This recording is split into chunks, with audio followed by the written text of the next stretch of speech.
The disguised millionaire couldn't believe his eyes when he read the little note the 7-year-old waitress handed him. Her innocent words hit him so deep that he started crying right there in the restaurant.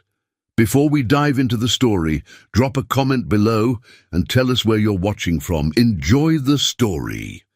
Jonathan Reed adjusted the worn baseball cap lower over his eyes, the fabric rough against his perfectly manicured fingers. The 30-year-old tech mogul had traded his usual $1,000 suits for a faded flannel shirt and jeans with actual holes. Not the designer kind that cost more than most people's monthly salary. Standing outside Miller's Diner in the heart of small-town Millbrook, Ohio, he felt like an actor preparing for the role of his lifetime. For 3 years, Jonathan's assistant had handled every human interaction. His penthouse elevator opened directly into his office. His meals arrived via private chef. His dates came pre-screened by matchmaking services that charged 6 figures. He realized with startling clarity that he hadn't had a genuine conversation with an ordinary person in. He couldn't even remember when. The idea had struck him during another sleepless night in his Manhattan tower, surrounded by awards and newspaper clippings declaring him America's most eligible bachelor and the golden boy of tech. But what did any of it mean if he felt empty? If every smile directed his way carried a price tag? So here he was, in a town where his company's logo wasn't plastered on every billboard, where his face hadn't graced magazine covers, where his name meant nothing. He'd driven 12 hours in a rented Honda Civic, the most ordinary car he could find, to become nobody, just Jonathan, not Jonathan Reed, CEO of Reed Innovations. Not Jonathan Reed, worth $847 million, simply Jonathan. The dinner bell above the diner's door chimed as he stepped inside, its sound warm and welcoming. The smell of fresh coffee and homemade pie immediately enveloped him. Checkered tablecloths, vinyl booths patched with duct tape, and a counter that had seen decades of conversations. Everything his sterile world wasn't. "Sit anywhere you'd like, honey," called a weary voice from behind the counter. A woman in her 40s, thin and pale, managed a tired smile while wiping down glasses with hands that trembled slightly. But it wasn't the woman who caught Jonathan's attention. It was the tiny figure weaving between tables with a grace that seemed impossible for someone so young. Golden curls bounced as she moved, and despite the oversized apron that nearly dragged on the floor, she carried herself with surprising confidence. She couldn't have been more than 7 years old. The little girl approached his booth with eyes that sparkled like morning sunlight. "Hi there, I'm Lucy. What can I get started for you today?" Her voice carried a sweetness that made Jonathan's chest tighten unexpectedly. Jonathan paused, remembering his role. "Just coffee for now, please." "Coming right up," Lucy beamed, her smile so genuine it almost hurt to witness. "Mama makes the best coffee in all of Ohio. You'll see." As Lucy hurried away, Jonathan watched her interact with other customers. She knew everyone's name, asked about grandchildren, remembered who liked their eggs over easy. This child, who should have been playing with dolls or watching cartoons, was working with a dedication that put his own employees to shame. When she returned with his coffee, the cup rattled slightly in her small hands, but her smile never wavered. "There you go, sir. Can I get you some of Mama's famous apple pie? It's still warm." Something in her eagerness, her desperate hope for a sale, made Jonathan's throat constrict. "Yes," he managed. "That sounds perfect." For the next hour, he watched Lucy work. She never complained, never showed frustration when customers ignored her or spoke rudely. She simply continued serving with that radiant smile, her small legs carrying her tirelessly around the diner. When Jonathan finally asked for his check, Lucy approached with something hidden behind her back. "Here you go, sir," she said, placing the bill on the table. Then, with a conspiratorial whisper, she added, "And this is for you." She slipped a small piece of paper beside his cup, and hurried away before he could respond. Jonathan's hands shook as he unfolded the note. In careful, childish handwriting, Lucy had written, "Thank you for being kind to me today. Most grown-ups don't really see me. You looked at me like I mattered. That made my heart happy. I hope your heart is happy too. Lucy." The words blurred as tears he hadn't shed in years began to fall. In his world of calculated interactions and strategic relationships, a 7-year-old girl working in a small-town diner had just shown him what he'd lost, what he'd never actually had. And as Lucy waved goodbye from across the diner, Jonathan Reed realized that everything he thought he knew about life was about to change forever. Jonathan couldn't bring himself to leave Miller's diner. Something about Lucy's note had shattered a wall inside him that he hadn't even known existed. He folded the precious piece of paper carefully and slipped it into his wallet, right behind his black American Express card, 2 pieces of paper representing completely different worlds. He ordered another cup of coffee, then another piece of pie, watching this remarkable child navigate a world that seemed far too heavy for her tiny shoulders. Lucy moved through the diner like a seasoned professional, but Jonathan began noticing things that made his chest tighten with concern. During the dinner rush, Lucy's movements became more frantic. Her small hands struggled with heavy plates, the ceramic dishes looking enormous in her grasp. Twice he saw her wince when lifting the coffee pot, her thin arms trembling with the weight. She nearly dropped a tray of dishes when a customer barked impatiently at her, but she simply smiled and apologized as if the rudeness was her fault. The other waitress, Lucy's mother, he realized, moved even more slowly than before. Sarah Miller was clearly unwell, pausing frequently to catch her breath and steady herself against tables. Her skin had a greyish pallor, and Jonathan noticed how she pressed her hand against her chest when she thought no one was looking. "Mama, you should sit down," Lucy whispered during a brief lull, tugging gently at her mother's apron with genuine worry in her voice. "Can't afford to, baby girl," came the tired reply. Sarah's voice carried the weight of someone fighting battles on multiple fronts.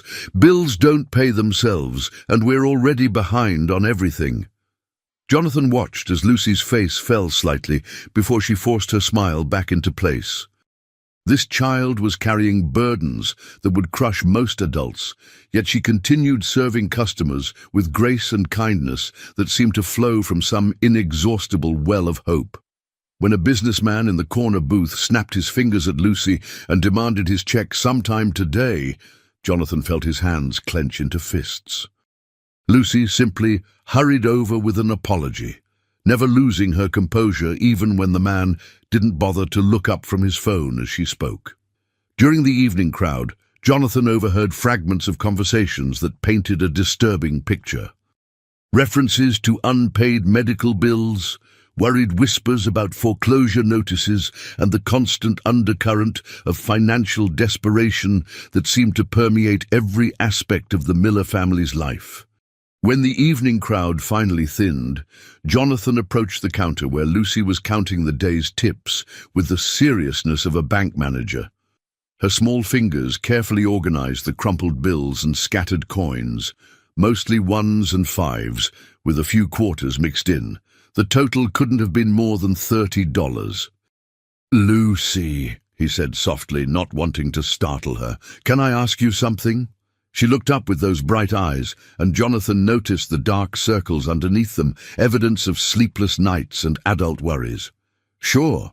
Are you staying in town? Most people just pass through on their way to bigger places, maybe for a few days.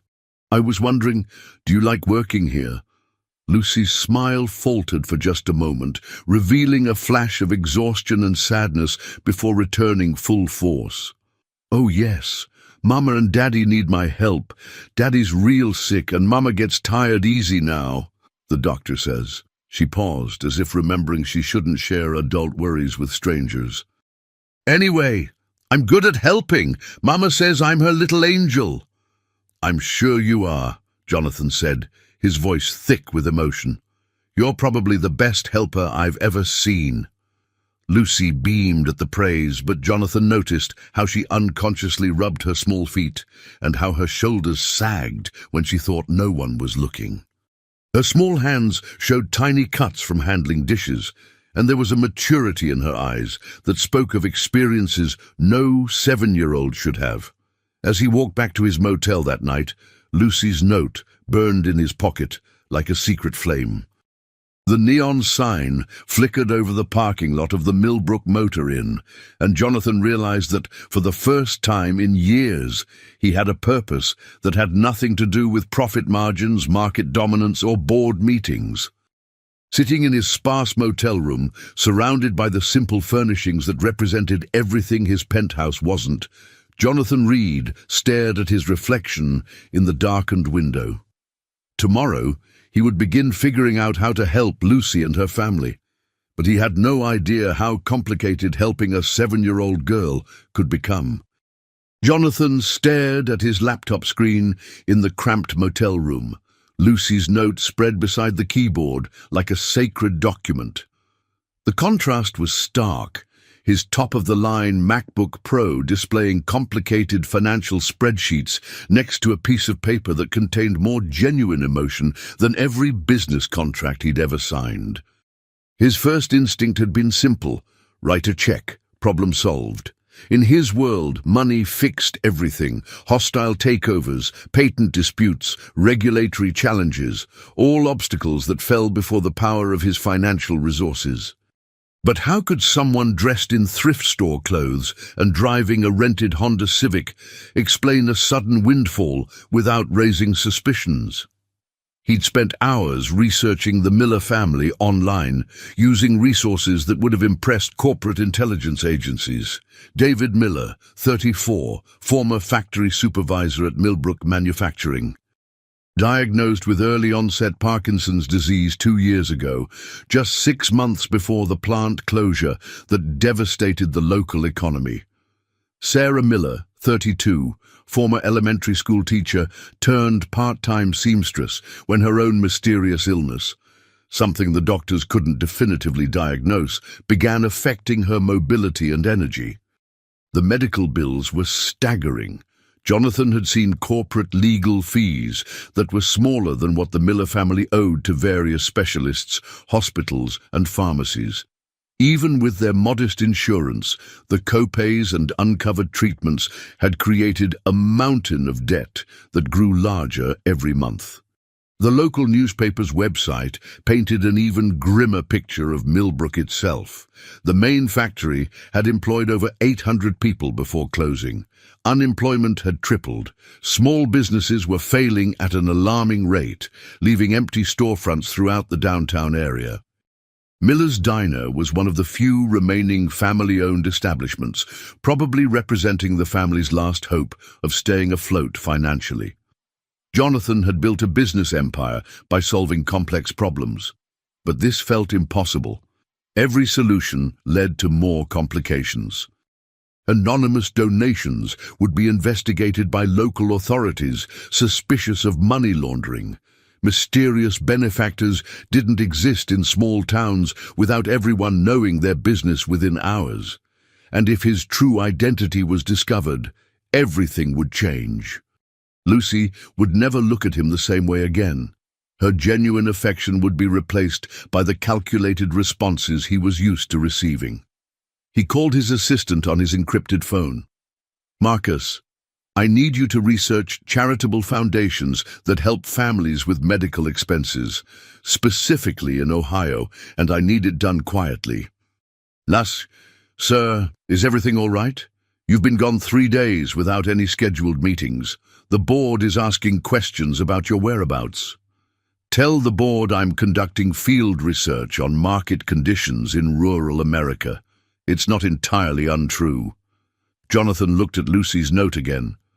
"Sometimes the most important business happens far away from boardrooms. Should I prepare any documentation for tax purposes regarding charitable contributions?" "Not yet.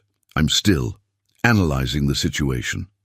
Jonathan paused, realizing how sterile his business language sounded when discussing Lucy's family. "Marcus, have you ever met someone who changed how you see everything?" There was a long pause. "Sir, are you feeling well? You sound different." "Everything's fine, just different." Jonathan touched Lucy's note gently. "Sometimes different is exactly what we need." But as he hung up, a nagging feeling settled in his stomach. In his experience, the most meaningful problems were always the most complicated to solve.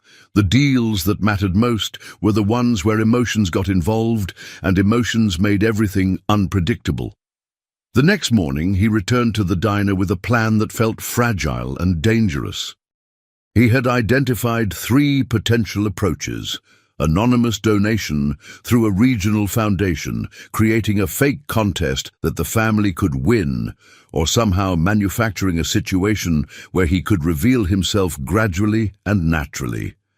Each option carried significant risks. One wrong move, and he could destroy the very thing he was trying to protect, the pure, genuine connection he'd found with Lucy and her family. Lucy greeted him like an old friend, and Jonathan realized he was walking into emotional territory he'd never navigated before. "Daddy had another bad night," Lucy confided to Jonathan during the morning lull, her voice barely above a whisper. She was refilling the salt shakers with the focused concentration of a surgeon, but he could see the worry etched in her young features like lines on an adult's face. Jonathan set down his coffee cup carefully. "I'm sorry to hear that, sweetheart. Is there anything that helps him feel better?" Lucy's small hands stilled, and she glanced around to make sure no other customers could overhear. "The doctors say there's new medicine that might slow down the shaking and help him think clearer. It's called—" Now she scrunched up her face, trying to remember the complex medical term. "Carbidopa levo something, but—" She looked toward the kitchen where her mother was preparing lunch with movements that seemed more labored than the day before. "But what, honey?" "It costs more than we make in 6 months."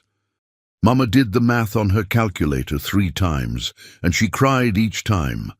Lucy's voice carried the weight of adult resignation that no child should bear.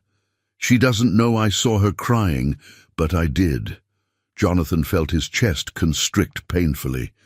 In his world, expensive treatments were simply line items on insurance claims.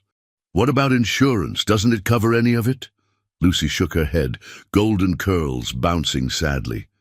"Daddy lost his job when he got too sick to work safely around the big machines. The company said they were sorry, but they couldn't keep someone who might get hurt.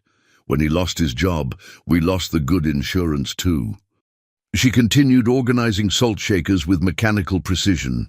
"Now we have the cheap kind that doesn't cover much. Mama says we just have to pray harder and keep working as hard as we can."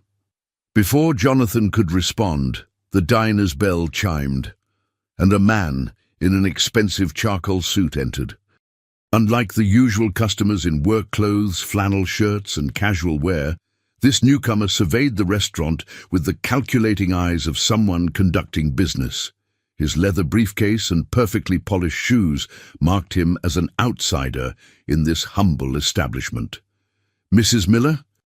The man approached Sarah with official-looking paperwork in his manicured hand. "I'm Robert Chen from First National Bank. We need to discuss your payment schedule immediately." Jonathan watched Sarah's face drain of color, her hands gripping a coffee pot so tightly her knuckles went white. Lucy instinctively moved closer to her mother, small hands clenched into protective fists despite her size. "Mr. Chen, please!" Sarah's voice trembled like autumn leaves.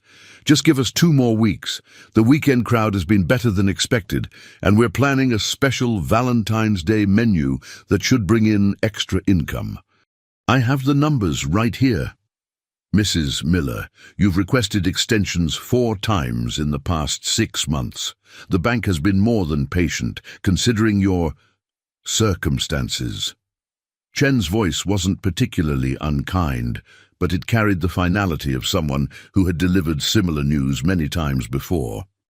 If we don't receive the full past due amount by this Friday, we'll have no choice but to begin foreclosure proceedings on both the restaurant and your home." "Foreclosure?" Lucy's voice was small and confused, but Jonathan could see the fear creeping into her young eyes as she recognized the gravity in the adult's tones. Sarah knelt beside her daughter, hands shaking as she tried to maintain composure. "It's okay, baby girl. Mama will figure something out. She always does, right?" But Jonathan could see the terror in Sarah's eyes, the look of someone who had run out of options and was staring into an abyss. The woman was clearly ill herself, probably dealing with her own medical issues while trying to care for her husband and keep their business afloat. After Chen left, his business card lying on the counter like a funeral announcement, the diner fell silent except for the soft sound of Sarah crying in the kitchen. She had retreated there to hide her breakdown from customers, but her muffled sobs carried through the service window. Lucy stood frozen in the middle of the restaurant, her usual brightness completely extinguished. Tears streamed down her cheeks as she stared at the spot where the banker had delivered his ultimatum. For the first time since Jonathan had met her, Lucy looked exactly like what she was, a terrified 7-year-old child facing the loss of everything she'd ever known. Jonathan's mind raced through possibilities, calculations, solutions. He had enough money in his personal checking account to solve this family's problems 100 times over. The amount the bank was demanding wouldn't even register as a significant expense in his monthly budget. But every scenario ended the same way. His cover blown, his genuine connection with Lucy transformed into something artificial and complicated. As he watched Lucy quietly clear tables with tears streaming down her face, trying to maintain the routine that kept her family's world turning, Jonathan realized he was facing the most important decision of his life, and he had less than 4 days to figure out how to save a family without destroying what made them special. Jonathan's hands trembled as he filled out the cashier's check at Millbrook's small bank, the pen feeling unnaturally heavy in his grip. $25,000, enough to save the Miller family's restaurant, cover several months of medical expenses for David, and provide a small buffer for unexpected costs. His plan was elegant in its simplicity. Leave the check with an anonymous note claiming it was from a grateful customer who had been touched by the family's kindness and wished to remain unnamed. "That's quite a large amount for our little town," commented Mrs. Henderson, the elderly bank teller, peering over her glasses with the curiosity of someone who had processed the financial transactions of Millbrook residents for over 30 years. "You sure all these numbers are right, honey? Don't want any mistakes with money like this. I've seen folks get in trouble over much smaller amounts." "It's correct," Jonathan assured her, though his palms were sweating despite the cool morning air. "And please, this needs to stay absolutely confidential, banking regulations and all." Mrs. Henderson nodded knowingly. "Oh, I understand completely. We get our share of people who want to help quietly. Small towns like ours, sometimes the left hand shouldn't know what the right hand is doing, if you catch my meaning." But as Jonathan walked toward Miller's diner, the sealed envelope containing the check burning like a coal in his jacket pocket, he spotted Lucy outside the bank building. She was returning from an errand for her mother, a small bag of groceries clutched in her arms and her golden curls catching the afternoon sunlight as she skipped along the sidewalk, humming a tune that sounded like a lullaby. "Jonathan!"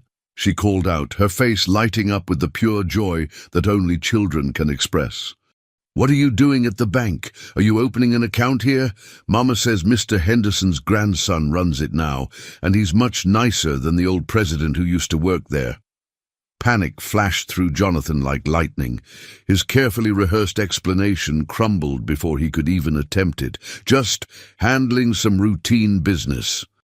Lucy's naturally curious eyes, brightened with intelligence that seemed far beyond her years, noticed the official-looking envelope in his hand.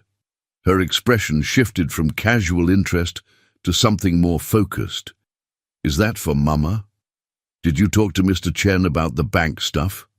He made Mama cry yesterday, and I don't like people who make my Mama cry.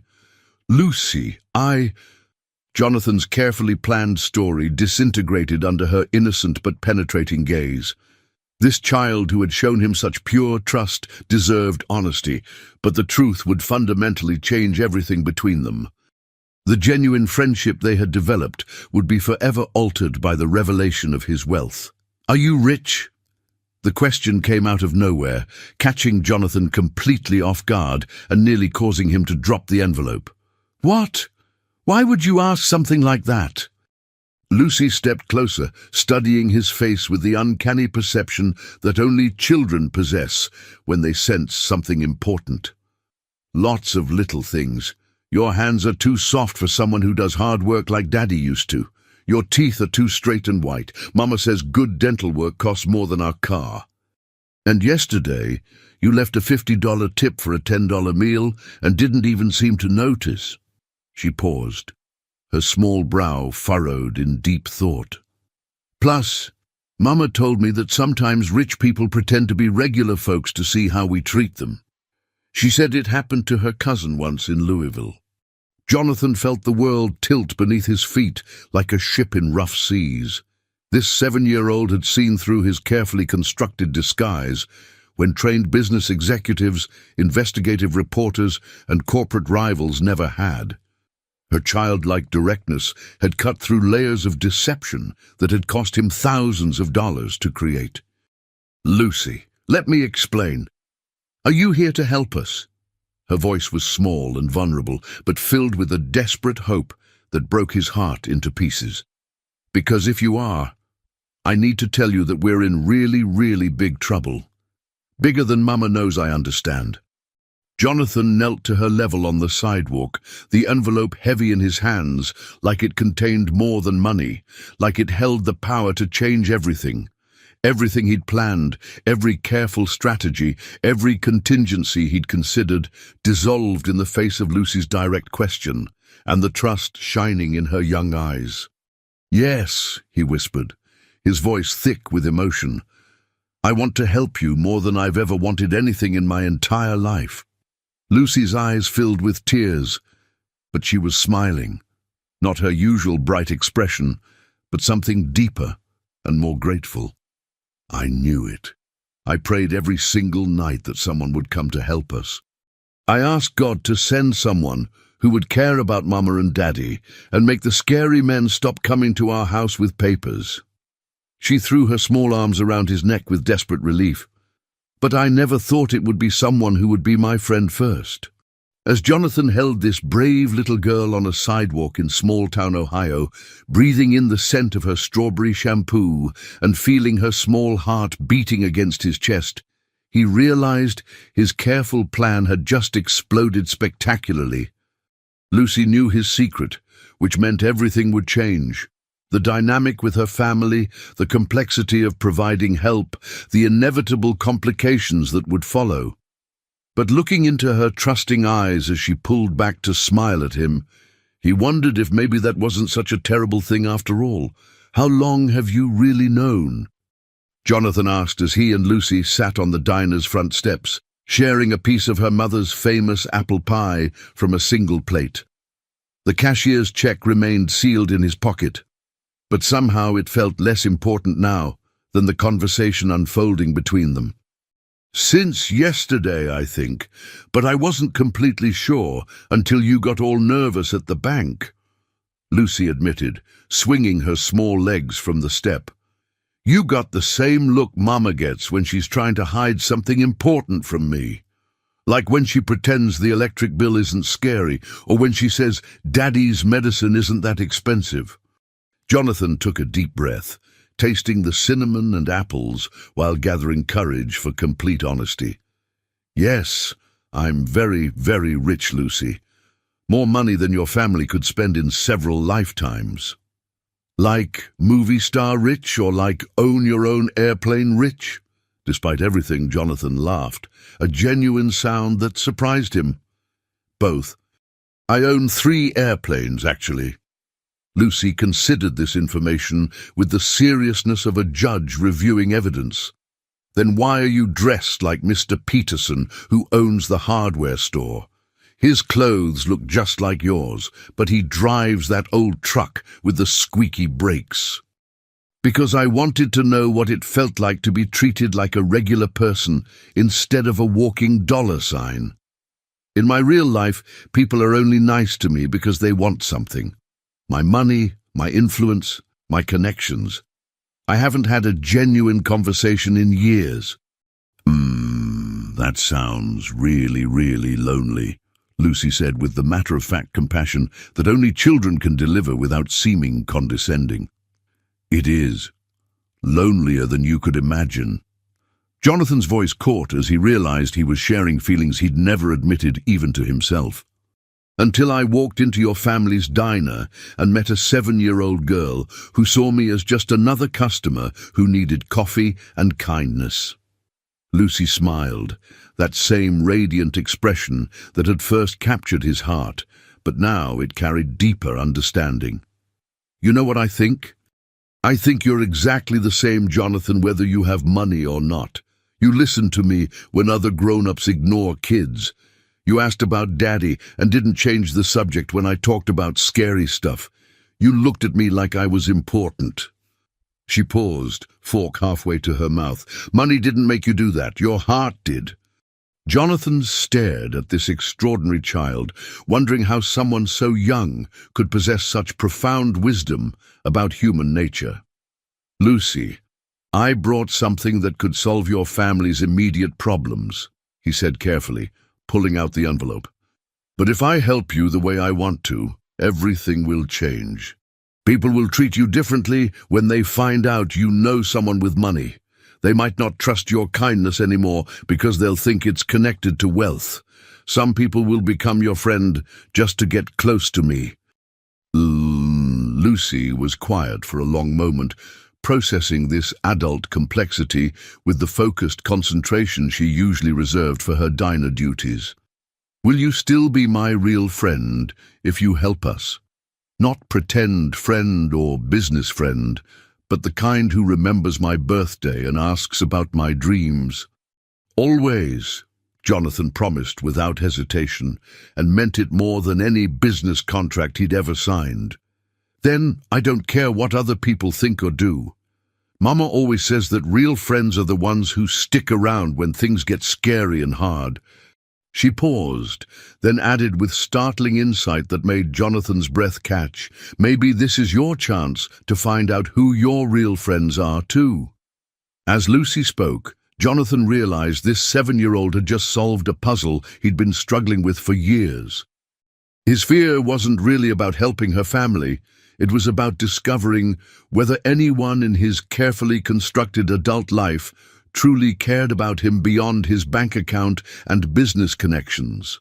Okay, he said, placing the envelope between them on the step. But we do this together as real friends. That means honest conversations about everything, the good parts and the complicated parts. Lucy's squeal of joy echoed through the small town streets, causing several neighbors to peer out their windows with amused smiles. She threw her arms around Jonathan again, and for the first time in his adult life, he felt like he was exactly where he belonged. There's just one thing, Lucy said, pulling back with sudden seriousness. We have to tell Mama and Daddy the truth. They taught me that lying is wrong, even when you're trying to help. They deserve to know who you really are before they accept your help. Jonathan nodded, though his stomach clenched with anxiety. You're absolutely right. Do you think they'll understand? Lucy grinned with the confidence that only children possess when they believe in their parents completely. Mama always says that miracles come in all different packages. I think she's going to like your package just fine. As the sun set over Millbrook, painting the sky in shades of orange and pink, neither Jonathan nor Lucy realized that their journey was just beginning, and that the real challenges still lay ahead. But for the first time in years, Jonathan Reed wasn't afraid of what tomorrow might bring. The Miller family living room was smaller than Jonathan's walk-in closet, but it radiated more warmth than his entire Manhattan penthouse. Sarah sat on the worn couch, her arm supporting David as his hands trembled from the Parkinson's. Lucy perched between them, clutching Jonathan's sealed envelope like a sacred treasure. "Lucy says you have something important to tell us," Sarah said, her voice carrying the exhaustion of someone who had weathered too many difficult conversations. "She also says you're not who you seem to be." Jonathan stood in the middle of the cramped space, feeling more nervous than he'd ever been in any boardroom. "Mrs. Miller, Mr. Miller, my name is Jonathan Reed. I'm the CEO and founder of Reed Innovations." He paused, watching their faces for recognition. "I came to your town pretending to be someone else because I wanted to experience genuine human connection without the complications that my wealth usually brings." David's eyes widened slightly. Even through his illness-clouded thinking, the name registered. "Reed Innovations, you're that tech billionaire from the magazines. The one they call the Golden Boy." "I prefer just Jonathan," he said softly. "And I'm here because your daughter showed me something I'd forgotten existed. Genuine kindness without expectation of reward." Sarah's hand flew to her mouth. "Oh my God. Lucy, when you said he was rich, I thought maybe he owned a successful business or something." "Not." She gestured helplessly at Jonathan. "Mama, he's still the same person who's been nice to us all week," Lucy interjected with the wisdom of someone far beyond her years. "Money doesn't change who someone is inside." Jonathan knelt in front of the family, placing himself at their eye level. "I know this is overwhelming. I know you have questions and probably concerns about my motivations, but I want you to know that everything I felt when I thought you saw me as a regular customer, that was real. Your kindness, Lucy's friendship, the way you welcomed a stranger, none of that was because of money you didn't know I had." "Why us?" Sarah asked, tears beginning to form in her eyes. "Why our family?" "Because Lucy treated me like I mattered when she thought I had nothing to offer her. Because she gave me a note that reminded me what human decency looks like. Because watching your family fight so hard to stay together and stay positive despite impossible circumstances showed me what real strength means." David struggled to speak through his condition, his words slurred but determined. What do you want from us?" "Nothing," Jonathan replied immediately. "I want to give. I want to help. I want to be part of something meaningful for the first time in my adult life." He looked at Lucy, who nodded encouragingly. "This envelope contains $25,000. It's enough to save the restaurant, cover your immediate medical expenses, and give you breathing room to plan for the future." The silence stretched for long minutes. Sarah stared at the envelope as if it might disappear if she blinked. David's trembling hands reached for his wife's, and Lucy watched her parents with the intense focus of a child trying to read adult emotions. "This is too much," Sarah finally whispered. "We can't accept charity on this scale. It wouldn't be right." It's not charity," Jonathan said firmly. "It's an investment in the only genuine friendship I've had in years. It's payment for lessons about humanity that no business school could teach. It's—" He paused, surprised by the emotion in his own voice. "It's what friends do for each other when they have the means to help." Lucy slipped off the couch and took Jonathan's hand. "See, Mama, he's not trying to buy us or change us. He just wants to help because he cares." Sarah looked at her daughter, then at her struggling husband, then at the envelope that represented salvation. "If we accept this, everything changes. People will talk. They'll treat us differently. They'll assume things." "Let them," David managed to say, his voice gaining strength. "Our daughter deserves better than watching her parents slowly lose everything while she works like an adult." Jonathan squeezed Lucy's hand. "I promise you, accepting my help won't change how I see your family or how I hope you see me. But it will change your daily stress, your options, and Lucy's childhood. She'll get to be 7 years old instead of carrying the weight of adult responsibilities." Sarah reached for the envelope with shaking hands. "How do we even begin to thank you?" "You already have," Jonathan replied. "You let a stranger into your lives and showed him what family really means." As Lucy hugged both Jonathan and her parents simultaneously, creating a tangle of arms and tears and laughter, Jonathan realized that giving away money had never felt this significant before. But he also realized their story was just beginning, and that money, while solving some problems, often created entirely new ones. Word traveled through Millbrook with the speed that only small-town gossip could achieve. By the time Jonathan returned to his motel that evening, his phone was buzzing with missed calls from reporters who had somehow tracked his location. The desk clerk, Mrs. Patterson, greeted him with a knowing smile and a stack of message slips. "Quite the stir you've caused, Mr. Reed," she said, emphasizing his real name. "Haven't seen this much excitement since the tornado of '98.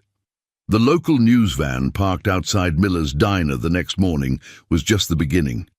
By noon, 3 more news crews had arrived, along with a reporter from a national business magazine and someone claiming to represent a documentary film company. Jonathan found Lucy hiding in the diner's back office, peeking through the blinds at the circus outside. "I don't like all these people with cameras," she whispered when he joined her. "They keep asking me weird questions about you and our family." "What kind of questions?" Like whether you asked us to say nice things about you, or if we knew you were rich all along, and we were just pretending." Lucy's voice trembled with hurt. "One lady asked if Mama made me be extra nice to you because she knew you had money. That made me really mad." Jonathan's jaw clenched. This was exactly what he'd feared, the pure story becoming twisted by cynicism and assumptions. "Lucy, some people can't believe that kindness exists without ulterior motives because they've forgotten how to be genuinely kind themselves." Sarah appeared in the doorway looking overwhelmed. "Jonathan, there are people calling the restaurant asking for interviews. Someone offered us $10,000 just to tell them the real story of how we met you. What does that even mean?" Before Jonathan could answer, David shuffled in, moving better than he had in months thanks to his new medication. "There's a man outside. Says he's from the IRS, wants to discuss our sudden financial windfall." Jonathan felt his stomach drop. "I'll handle the IRS. That's just standard procedure for large financial transactions. But the media attention." He looked out at the growing crowd. "I'm sorry, I never anticipated it would get this invasive." "It's not your fault," Lucy said loyally, but Jonathan could see the stress in her young face. "You were trying to help us." The situation deteriorated throughout the day. Customers who had been regulars for years suddenly seemed suspicious, studying the Miller family with calculating eyes. Jonathan overheard whispered conversations questioning whether the family's financial troubles had been exaggerated, whether they had somehow manipulated him, whether Lucy was too mature for her age in a way that suggested coaching. The worst moment came when Lucy served coffee to a table of local women who had known her since birth. "Well, aren't you the little actress?" one of them said with false sweetness. "I bet you practice that sweet smile just for your rich friend." Lucy's face crumpled, and she fled to the kitchen.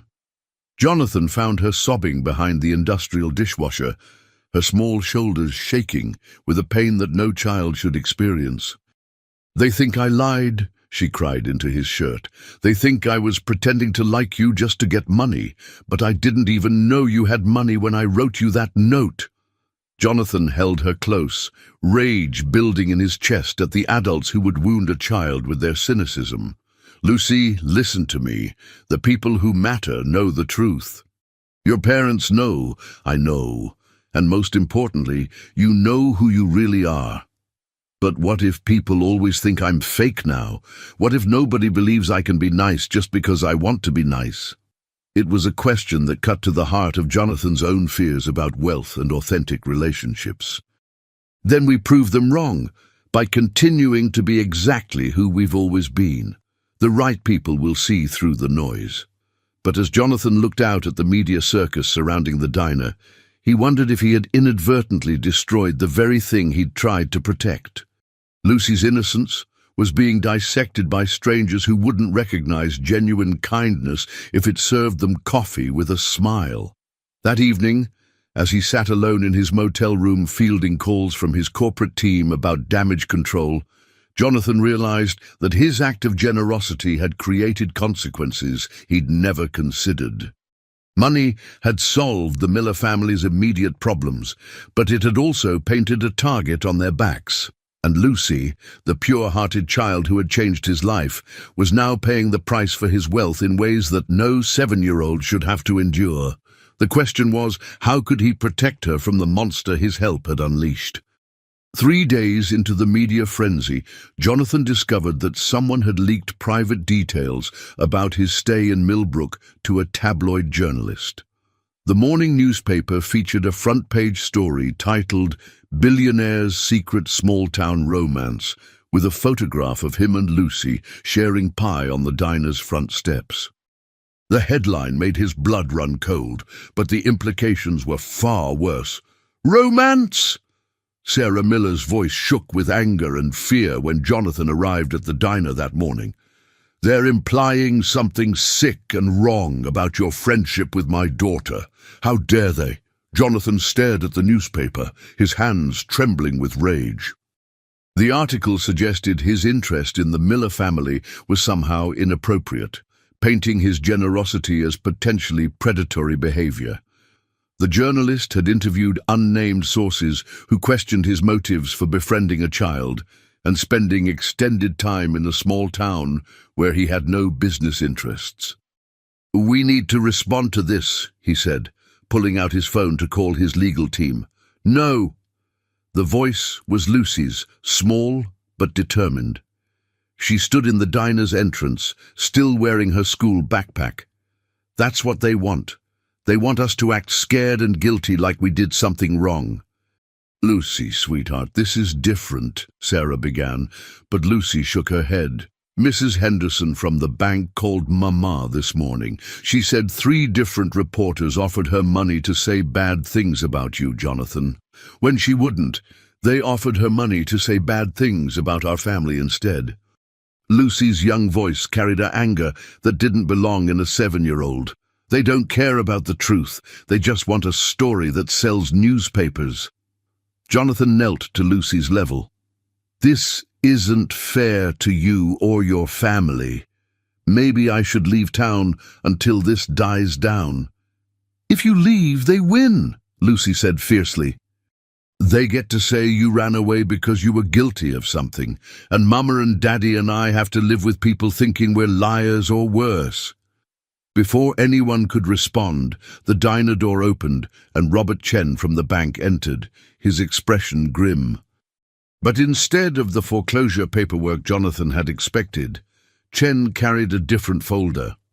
"Mrs. Miller, I need to discuss a serious matter with you privately," Chen said, glancing meaningfully at Jonathan. "It concerns your recent financial situation." Sarah's face went pale. "What kind of matter?" Chen hesitated, clearly uncomfortable. "The bank has received inquiries from federal investigators about the source of your recent deposit. Large cash transactions are subject to scrutiny under money laundering statutes." He looked directly at Jonathan. "Mr. Reed, your charitable donation has triggered an automatic investigation that I'm legally required to cooperate with." Jonathan's blood ran cold. He had anticipated media attention and community gossip, but a federal investigation could destroy the Miller family, even if they were ultimately cleared of wrongdoing. The legal fees alone could exceed his original donation. "What does this mean for my family?" Sarah asked, her voice barely above a whisper. It means all your accounts are temporarily frozen, pending investigation. It means you'll need to provide documentation of every transaction for the past 2 years. It means... Chen glanced at Lucy, then chose his words carefully. It means things will get more complicated before they get better. Lucy stepped forward, her small hand finding Jonathan's. Are we in trouble for accepting help? No, sweetheart, Jonathan said, though his mind was racing through legal implications. Sometimes when adults try to help each other adults have to make sure everything was done properly. It's like when your teacher checks your math homework to make sure you didn't make any mistakes.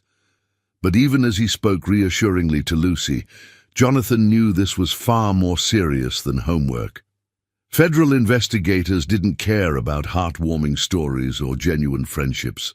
They cared about patterns, regulations, and potential crimes. That afternoon, 2 FBI agents arrived at the diner, their presence turning the media circus into a feeding frenzy. Jonathan watched from across the street as Lucy pressed her face against the window, her small hands clenched into fists as strangers invaded her family's life. His phone buzzed with a text from Marcus.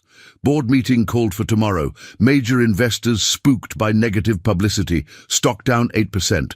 Recommend immediate return to New York for damage control. Jonathan stared at the message, then at the diner where Lucy was bravely serving customers while federal agents questioned her parents. His corporate empire was shaking, his reputation was under assault, and his attempt to help a struggling family had potentially made their situation worse. But as he watched Lucy maintain her courage despite everything falling apart around her, Jonathan realized he had reached a crossroads that would define not just his future, but the kind of man he truly was. The question was no longer whether he could afford to stay and fight for the Miller family. The question was whether he could afford to leave them behind. Jonathan's world exploded during a phone call that shattered everything he thought he knew about loyalty and friendship. The voice on the other end belonged to Marcus Webb, his assistant and confidant of 8 years, but the words coming through the speaker belonged to a stranger.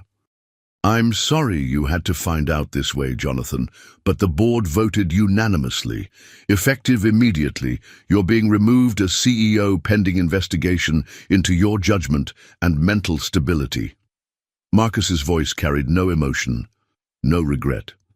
The Millbrook situation is being viewed as evidence of a psychological breakdown. Jonathan gripped the phone so tightly he thought it might shatter. Marcus, what the hell are you talking about? What investigation? The board has concerns about your capacity to lead. Disappearing for a week to play house with a small-town family, making impulsive charitable donations that triggered federal scrutiny, associating with people who could be exploiting your emotional vulnerability. Marcus paused. Jonathan, the board thinks you're having some kind of midlife crisis that's compromising your business judgment.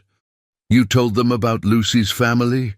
Jonathan's voice was dangerously quiet. I had to. When FBI agents started calling the corporate offices asking questions about your recent activities, I had a fiduciary responsibility to inform the board about potential liability issues. Jonathan felt the walls of his motel room closing in. So you destroyed a 7-year-old girl's reputation to protect corporate interests. I protected the company that employs 12,000 people from the poor decisions of one man who's clearly lost perspective. Marcus's voice turned cold, professional. The Jonathan Reed I've worked with for 8 years wouldn't have risked everything for a family of strangers. This behavior is erratic and potentially dangerous. The line went dead, leaving Jonathan staring at his phone in stunned silence. In less than 5 minutes, Marcus had stripped away his life's work, his identity, and his future. The company he had built from nothing, the empire that bore his name, was now in the hands of a board that viewed his humanity as a liability. But the betrayal cut deeper than business. Marcus knew about Lucy's note.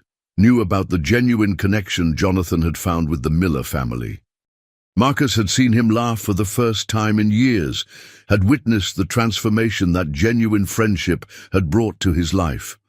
And Marcus had weaponized that vulnerability against him. Jonathan's phone buzzed with notifications, news alerts, social media posts, stock price updates. Within an hour, the business world would know that Jonathan Reed had been ousted from his own company. Within a day, the narrative would be set. Troubled billionaire loses grip on reality, makes questionable decisions, removed for everyone's protection. The media circus around Miller's diner would intensify. Lucy and her family, already under federal investigation because of his help, would now be painted as the catalysts for his downfall. The pure friendship that had given his life meaning would be twisted into evidence of mental instability. He had to leave, had to protect the Miller family from further damage. A soft knock interrupted his spiral of panic. Through the motel room's thin door, he heard Lucy's voice. "Jonathan, are you okay? Mama sent me to check on you because you looked sad when you left the diner." Jonathan opened the door to find Lucy standing in the hallway, her golden curls catching the fluorescent light. She carried a paper plate covered with aluminum foil, probably leftovers from the dinner rush. "Lucy, you shouldn't be here alone. It's not safe with all the reporters around. Mrs. Patterson is watching from the front desk, and Mama knows where I am." Lucy studied his face with those perceptive eyes. "You've been crying." Jonathan hadn't even realized tears were streaming down his face. "I'm okay, sweetheart. Just some difficult business news." Lucy pushed past him into the room and set the plate on the small table. "Mama says adults always say they're okay when they're really not. She says it's because they think they have to be strong all the time, but everybody needs help sometimes. Lucy, I think I might have made things worse for your family instead of better. The FBI investigation, the media attention, all the problems." "Stop." Lucy's 7-year-old voice carried surprising authority. "You didn't make those people be mean. You didn't make them tell lies about us. You didn't make them too stupid to see that someone can be kind just because they want to be kind." Jonathan knelt in front of her, this wise child who had somehow become his anchor in a world gone mad. "But because of my help, your family is under investigation. Your parents are stressed. You're being followed by reporters, and now people are questioning whether our friendship is real or fake." Lucy reached up and placed her small hands on either side of his face, forcing him to meet her eyes. "Jonathan Reed, you listen to me. Before you came, we were going to lose everything. Daddy was getting sicker, Mama was getting sicker, and I was scared every single day. Now Daddy has medicine that helps, Mama isn't crying every night about money, and I have the best friend I've ever had. But the investigation will prove we didn't do anything wrong because we didn't do anything wrong." Lucy's voice was fierce with certainty, "and when it's over, the mean people will have to find someone else to bother, and we'll still be friends." Jonathan pulled her into a hug, breathing in the scent of her strawberry shampoo and marveling at the strength radiating from such a small person. "How did you get so wise?" Mama says troubles either make you bitter or make you better. I choose better." Lucy pulled back to smile at him. "Besides, if you're not okay, who's going to help me practice my reading?" As Jonathan looked into Lucy's trusting face, he realized that Marcus and the board were wrong about one thing. His judgment had never been clearer. He had lost his company, his fortune was under attack, and his reputation was in ruins. But he had found something infinitely more valuable, a friendship worth fighting for, no matter the cost. The emergency board meeting took place via video conference from Jonathan's cramped motel room. His laptop balanced precariously on the small desk, while 12 stern faces stared at him from the screen. Behind him, through the thin walls, he could hear Lucy's laughter as she played in the motel's small courtyard, with some local children who still saw her as just another kid, not a news story. "Jonathan, we're prepared to offer you a settlement," announced Catherine Morrison, the board's chairwoman and someone he had once considered a friend. "Full severance package, non-compete waiver, and positive references in exchange for your resignation and a commitment to avoid further unconventional behavior that reflects poorly on the company." By unconventional behavior, you mean helping a struggling family. We mean disappearing without notice, making impulsive financial decisions that triggered federal investigations, and associating with individuals who may be exploiting your emotional instability. Morrison's voice carried the cold efficiency of someone cutting losses. The FBI inquiry alone has cost our stock price 40 points. Jonathan looked around his modest motel room, smaller than his office bathroom in Manhattan, but somehow feeling more like home than anywhere he'd lived in years. "And if I refuse?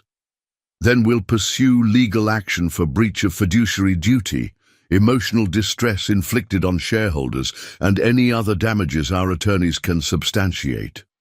We'll also ensure that every major media outlet understands the pattern of erratic behavior that led to your removal."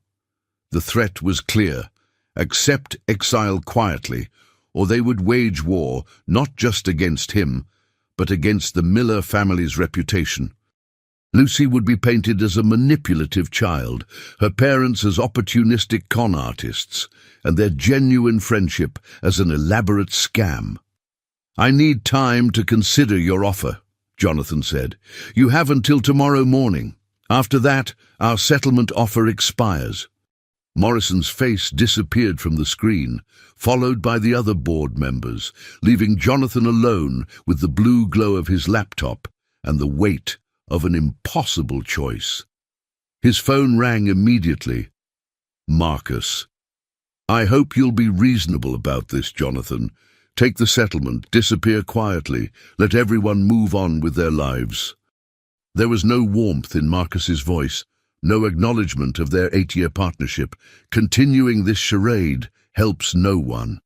Charade. Jonathan's voice was barely controlled.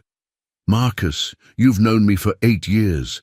Have you ever seen me happier than I've been these past 2 weeks? I've seen you delusional. There's a difference." Marcus paused. "Jonathan, these people don't care about you. They care about what you can provide. The moment your money runs out, they'll forget you ever existed." "You're wrong." "Am I? Test it. Tell them you've lost everything. See how long that little girl keeps writing you notes and bringing you pie." The line went dead, leaving Jonathan with Marcus's poison words echoing in his head. But even as doubt crept in, he remembered Lucy's fierce defense of their friendship, her mother's genuine gratitude, her father's quiet dignity, even in illness. A soft knock at his door interrupted his thoughts. Sarah Miller stood in the hallway, her face drawn with exhaustion but her eyes determined. "Jonathan, we need to talk." She entered the room and sat in the single chair, clasping her hands tightly. "I know about the board meeting. I know about the settlement offer. How could you possibly? Small towns have big ears, Mrs.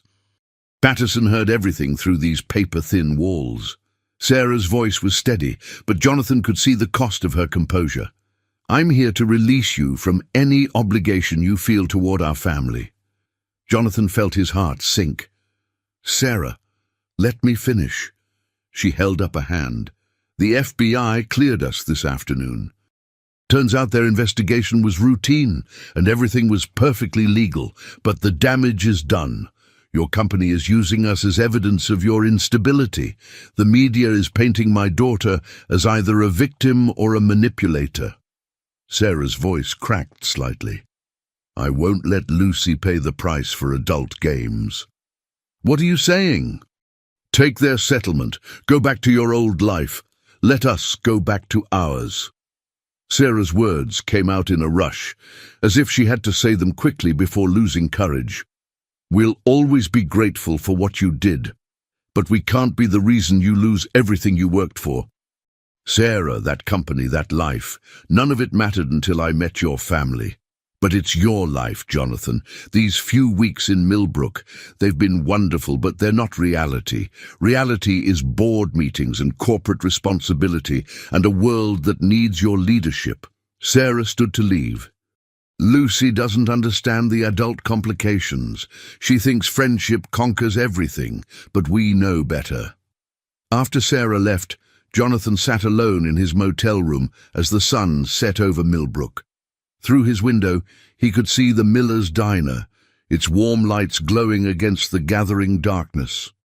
Lucy was probably inside, helping with the dinner rush, still believing that kindness and loyalty could overcome any obstacle. His laptop chimed with an email from his legal team. Settlement papers attached, requires signature by 9 a.m. Eastern tomorrow.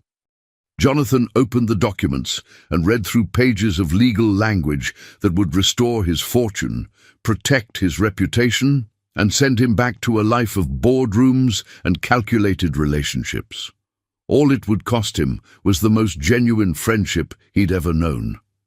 As he sat there, pen in hand, Jonathan Reed faced the choice that would define not just his future, but his soul. Comfort and security in the world that had made him wealthy, or uncertainty and struggle in the world that had made him human.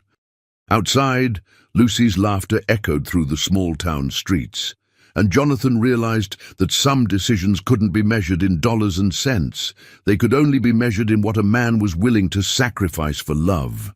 Jonathan stared at the settlement papers spread across his motel room desk, his pen hovering over the signature line that would restore his old life and erase the complications of the past 2 weeks.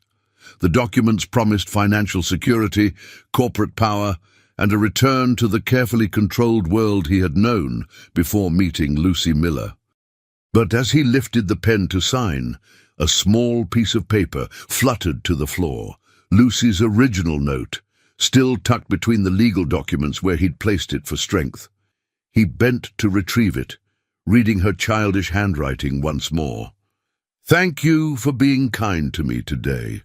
Most grown-ups don't really see me. You looked at me like I mattered. That made my heart happy." The words hit him like lightning, illuminating a truth he had been too blind to see. Jonathan Reed tore the settlement papers in half. 20 minutes later, he knocked on the miller's front door, his heart pounding with the certainty of someone who had finally found his true north. Sarah opened the door with red-rimmed eyes, clearly having spent the evening crying about the impossible situation they all faced. "Jonathan, I told you." "Sarah, I need you and your family to hear something important." His voice carried a conviction that made her step aside. "All of you, including Lucy." David shuffled from the kitchen, supported by his walker, but moving more steadily than Jonathan had ever seen him. Lucy appeared from the hallway in her pajamas, rubbing sleepy eyes but instantly alert when she saw Jonathan's expression. "I just made a decision that some people would call the stupidest choice in business history," Jonathan announced, holding up the torn settlement papers.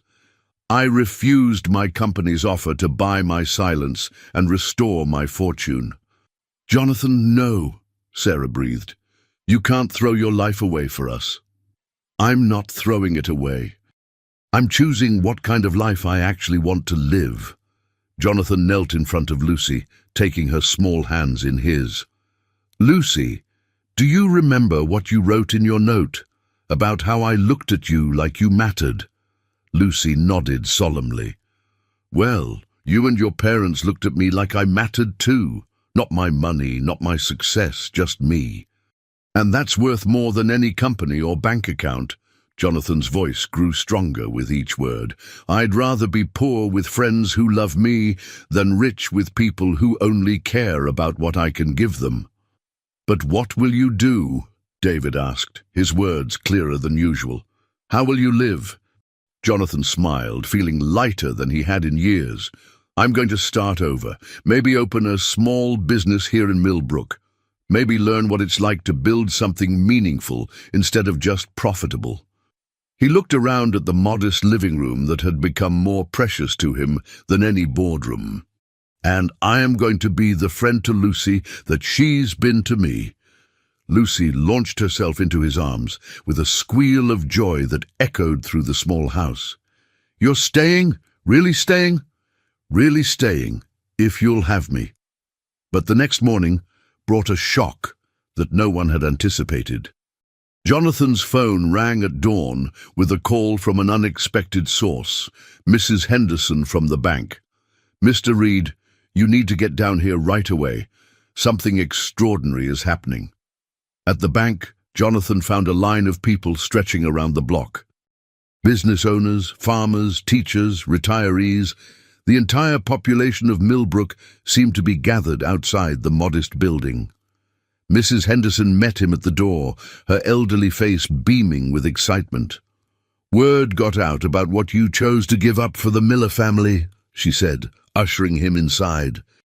"People started talking about what real friendship means, what community means, and then—" She gestured to a stack of checks and cash on her desk. "They started donating." Jonathan stared at the money in confusion. "Donating to what?" "To you." Mrs. Henderson's voice cracked with emotion. "Every person in this town who's ever been helped by the Miller family, and honey, that's just about everyone, decided to return the favor. They're pooling their resources to help you start a new life here." Lucy and her parents arrived just as the crowd outside began to cheer. Through the bank's windows, Jonathan could see people holding homemade signs. "Thank you for choosing love. Real friends don't have price tags. And welcome home, Jonathan." "I don't understand," Sarah whispered, tears streaming down her face. Mrs. Patterson from the motel pushed through the crowd with an announcement that left everyone stunned. The local paper just got a call from 60 Minutes. They want to do a story about what happens when someone chooses humanity over profit. They're calling it the Millbrook Miracle. But the biggest surprise came when Lucy tugged on Jonathan's sleeve and pointed toward the street. A familiar figure was walking toward the bank. Marcus, looking disheveled and uncertain. "I saw the news coverage," Marcus said when he reached them, his voice barely audible above the crowd's excitement. "I saw what you chose to give up and I realized." He paused, struggling with words. "Jonathan, in 8 years of working together, I never once saw you smile the way you've been smiling in these news reports." "Marcus, let me finish. The board was wrong. I was wrong. You didn't lose your mind in Millbrook. You found your heart." Marcus reached into his briefcase and pulled out official documents. "I convinced 3 major investors to break with the board. We're prepared to back your new venture, whatever it is, with complete creative and operational control." Jonathan shook his head slowly. "Marcus, I appreciate the gesture, but I don't want my old life back. That's not what I'm offering. I'm offering to help you build a new one." Marcus looked around at the crowd of ordinary people who had rallied behind Jonathan's choice.